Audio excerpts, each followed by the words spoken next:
Olá, este é o Conexão. O Instituto Nacional de Câncer classifica a doença como um conjunto de mais de 100 doenças que têm em comum o crescimento desordenado de células. Elas invadem os tecidos e os órgãos, podendo se espalhar pelo corpo.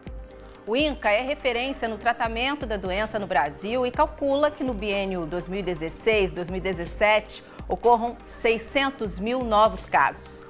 O diagnóstico precoce e o tratamento adequado aumentam as chances de cura dos pacientes. Mas para seguir com qualidade de vida é preciso mais do que remédios.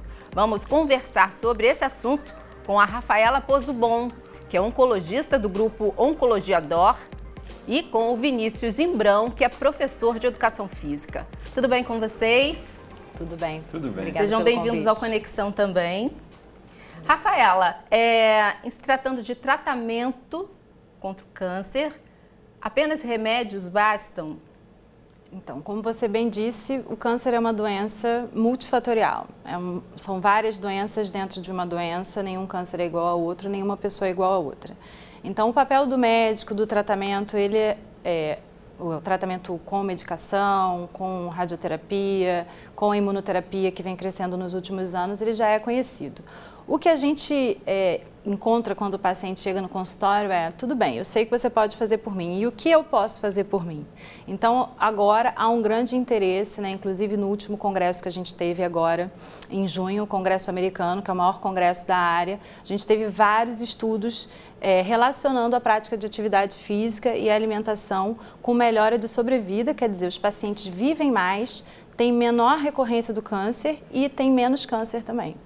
Então, hoje em dia, o tratamento é constituído da nossa parte médica e da parte do paciente, para ele fazer o bem-estar dele com alimentação, atividade física, e isso vai ter retorno para ele. Zimbrão, qual é a sua experiência com câncer? Bem, eu tive um diagnóstico de câncer de testículo em 2014, final de 2014, e aí tive que passar pelo processo de cirurgia, depois quimioterapia, 21 sessões de quimioterapia. E esse câncer tem uma peculiaridade, é o mesmo câncer que o ciclista, o Lance Armstrong, teve.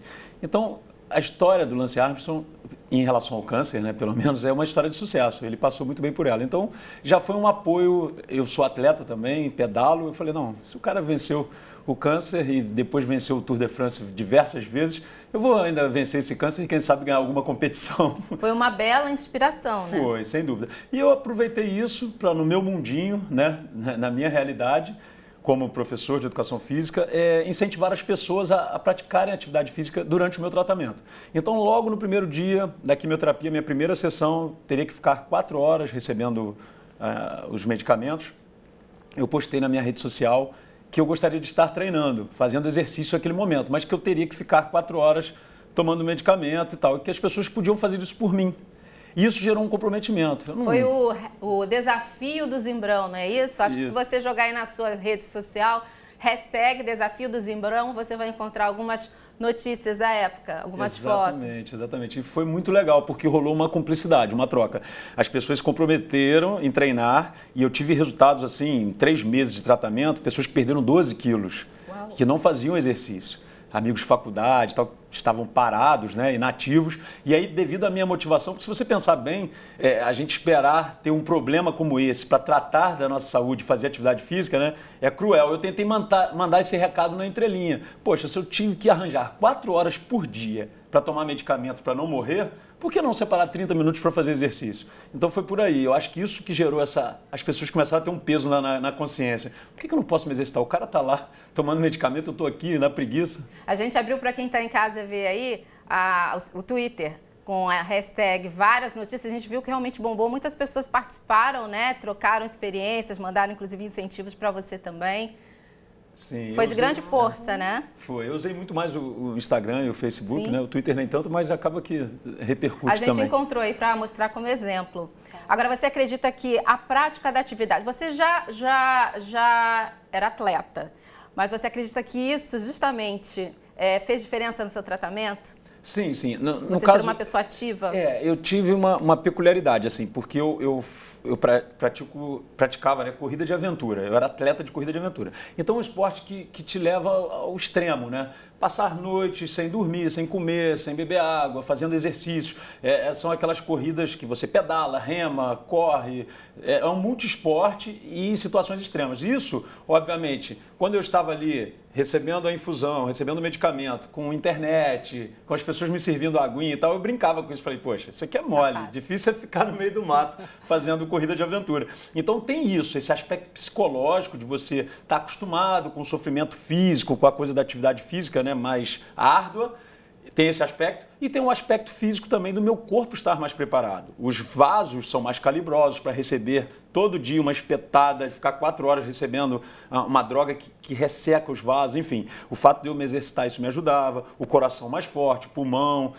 Então, não só o aspecto psicológico, mas o aspecto físico, sem dúvida nenhuma, ajudou para que eu superasse isso mais fácil. Agora, esse exemplo, Rafaela, que ele passou, enfim, como um paciente em tratamento para o câncer, mostra o quanto é importante a atividade antes mesmo de você chegar a essa condição. O que ele fez com o desafio dele foi uma prevenção primária, né? A gente sabe que alguns tipos de câncer de mama, câncer de cólon, câncer de próstata, estão diretamente relacionados à obesidade, ao aumento de glicose no sangue, de insulina no sangue. Então, a atividade física vai fazer com que você tenha uma maior captação do músculo, né?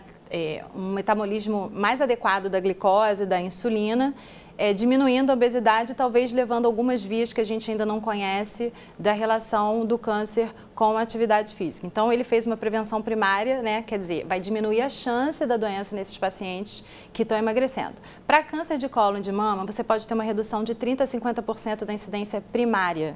E para próstata, mais ou menos de 10% a 30%. Então, ele está ajudando muita gente a não ficar doente.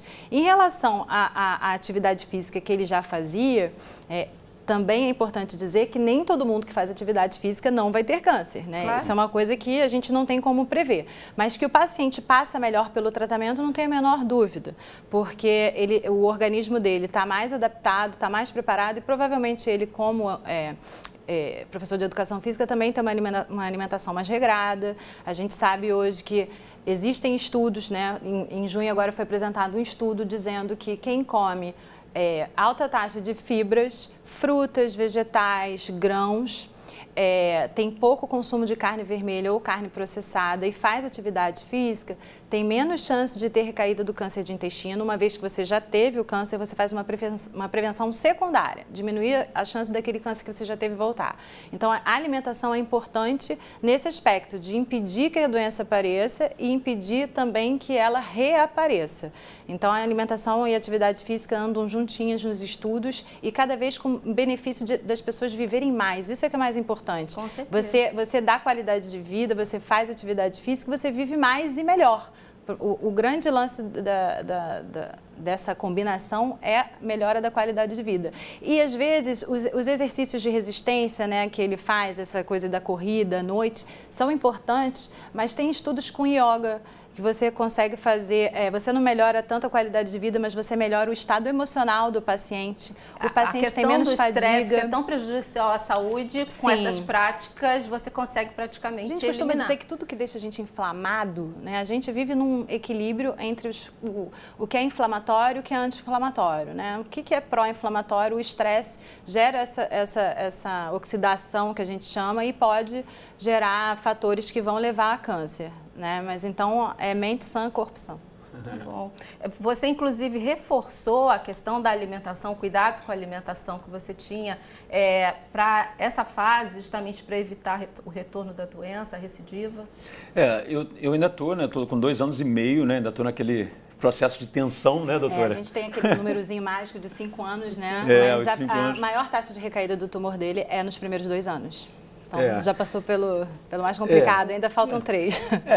O meu médico, é seu colega, né, o doutor Daniel, que trabalha com você e tudo, ele falava uma coisa, disso você não vai morrer. Então, eu acredito nisso, que desse tipo de câncer eu não vou morrer. Então, eu tenho esse pensamento positivo também de que vamos passar por isso. Mas, em questão à sua pergunta, respondendo a sua pergunta, eu eu já tinha hábitos saudáveis, obviamente eu pratico atividade física todos os dias, né, de alguma maneira, alternando os tipos de atividade, né, aeróbio, treinamento de força, um alongamento, enfim. Procuro seguir à risca o que o Colégio Americano de Medicina Esportiva recomenda e a Organização Mundial de Saúde também, né, não estou na estatística dos sedentários. A questão da alimentação, eu procuro ter um equilíbrio. Eu gosto dos prazeres da vida e gosto de chocolate, gosto de coisas doces. E até a doutora pode me ajudar, mas eu cheguei a uma conclusão através do exame de PET scan, né, que é o exame mais que faz a varredura para o tratamento, para descobrir um tipo de tumor. E o que se usa na veia, né, para você, o contraste que é utilizado é glicose, né? Aí eu cheguei à conclusão de que se você usa a glicose para identificar um tumor no seu corpo, é sinal de que a glicose alimenta o tumor, porque ele fica acumulado lá. Não sei se a minha conclusão está por aí. Na verdade, a glicose alimenta todas as nossas células, inclusive a do câncer. Só que, como a célula do câncer ela tem um metabolismo maior do que nossas células normais, então essa captação vai primeiramente para essas células malignas. Então é por isso que visualiza o tumor.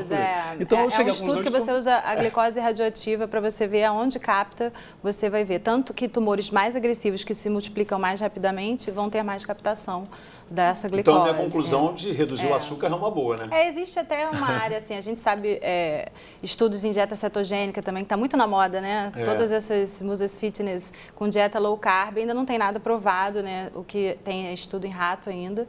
Mas a glicose, o que a gente sabe é que se você diminui o aporte de carboidrato e gordura, né? A gente vai ter uma menor incidência. E a gente está falando de doenças... Ainda o que mais mata é a doença cardiovascular. Então, assim, se você não quer se proteger do câncer, o máximo que você vai fazer, fazendo atividade física e comendo bem, é se proteger de um derrame e de um infarto. Das outras doenças então, também. Assim, não tem obviamente, como fugir, né? Você não pode começar uma atividade quando você descobre sem orientação do profissional, porque você pode ganhar uma lesão. Mas se você já está habituado a fazer, não tem uma média ideal, né? Mas assim, os estudos mostram que 30 minutos de atividade moderada também não adianta passear na vizinha. Tem que ser uma atividade moderada, 5 vezes na semana, já te tira do estado de sedentarismo. Bom, e é uma caminhada concentrada também, não é papeando. Não é nem no shopping. Tem que ser uma coisa determinada. Tá certo. Olha, como a própria Rafaela já comentou aqui, existem estudos que comprovam a eficácia da prática regular de exercícios físicos associada à boa alimentação no acompanhamento de pacientes, na redução do risco de morte, de progressão e também retorno da doença. Uma pesquisa do Instituto Nacional do Câncer dos Estados Unidos, por exemplo, divulgada em 2016, mostrou que pessoas fisicamente ativas têm menos chance de desenvolver pelo menos 13 tipos dessa doença. A questão é tão relevante que no ano passado também o INCA, aqui do Brasil, lançou um site sobre esse tema. E nós vamos mostrar para vocês já já. As pessoas já têm consciência, Rafaela, da importância dessa dobradinha? Porque já é falado, a gente, no fundo, não estamos trazendo uma grande novidade, né? Estudiosos, a própria a mídia já vem batendo nessa tecla do se cuide-se, né? Do cuide-se, procure qualidade de vida. Sim, isso é muito falado. Mas eu acho que ainda não despertaram, né? Não, isso, assim, há um interesse da parte de doença cardiovascular, que todo mundo já fala que se você é diabético, você tem que controlar a sua dieta, que você tem que fazer atividade física, se você é hipertenso. Então, da parte da doença cardiovascular, isso já está entranhado na gente. Mas da parte do câncer, né, eu costumo dizer que é a função do paciente, o que você pode fazer para se ajudar, né? Se alimentar melhor e fazer atividade física. Mas é muito assim, as pessoas usam às vezes a quimioterapia como desculpa. Mas eu estou tão cansada. E existem estudos que mostram exatamente o contrário, que a prática de atividade física diminui a fadiga relacionada tanto ao câncer quanto ao tratamento oncológico. Então você só tem a ganhar.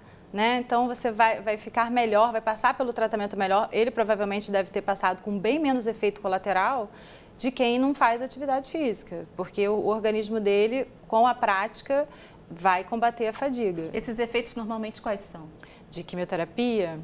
Bom, no caso dele é queda de cabelo, né, que nem todos os remédios quimioterápicos fazem cair o cabelo, mas a maioria ainda faz. Prostração, náusea, vômito, diarreia ou prisão de ventre, às vezes dormência nos pés e nas mãos, que a gente chama de neuropatia.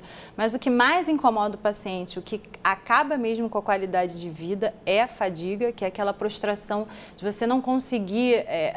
todo dia a gente fica cansado uma hora do dia, mas é um cansaço que não melhora, ele é mais forte que você você... então, a fadiga é um fator de piora de qualidade de vida, assim como a dificuldade de comer, porque às vezes a gente tem uma toxicidade de mucosite que os pacientes não conseguem engolir direito e isso também acaba com a qualidade de vida, assim como ele pode falar, porque ele já fez quimioterapia, alteração do paladar.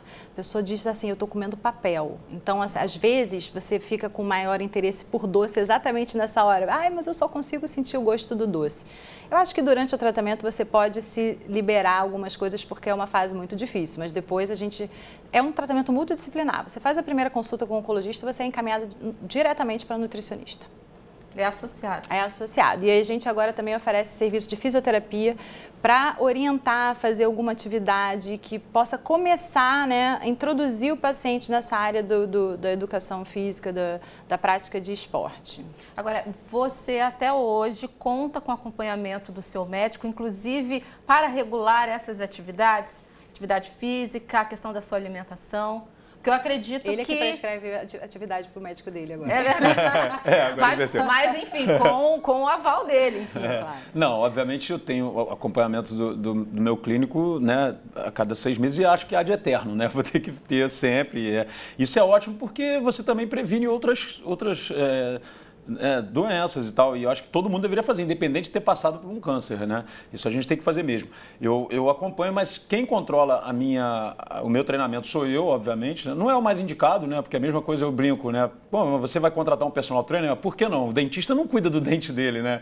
É mais ou menos por aí. É interessante você colocar outra pessoa para planejar o teu treino, porque a gente é tendencioso, né? Eu acabo negociando muito. Se alguém organizar o meu treino, é bem melhor. Eu acho que cada profissional na sua área. Só porque eu sou professor, não devo, né? Mas por enquanto, atualmente eu é que me mantenho ativo e tal, eu acabo me organizando. Eu sigo dieta, acompanho, né, a nutrição, em alguns momentos, óbvio, eu saio da dieta e muito até, mas eu procuro manter um equilíbrio nisso. Quanto ao tratamento, interessante, o que eu senti mais foi essa questão do paladar. A prostração eu pedalei durante o tratamento, não pedalava na rua porque o doutor pedia para não pegar sol, né? Então tem a questão de não pegar sol também, devido a alguns... porque você torna a pele mais sensível à radiação solar. Pode dar queima... Para paciente que é resistente a aceitar, vai à praia, fica com bolhas mesmo.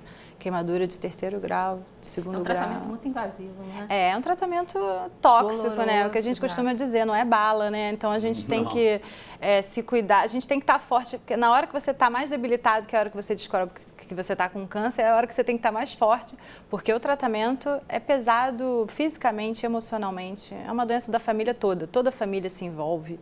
É muito complicado. Hoje em dia, apesar das drogas estarem, a imunoterapia, você tem menos efeitos colaterais, mas é uma droga, estranha o seu corpo, né? Então, é sempre complicado. Eu acho... Desculpa, mas eu acho até importante, doutora, porque assim, eu vivi isso e... Porque o câncer, ele é cheio de estigmas, assim, ele vem carregado. Então, as pessoas, quando você descobre que você está com câncer, e eu tornei isso público, né? As pessoas quase que viram para você meus sentimentos, quase que estão dando meus pêsames.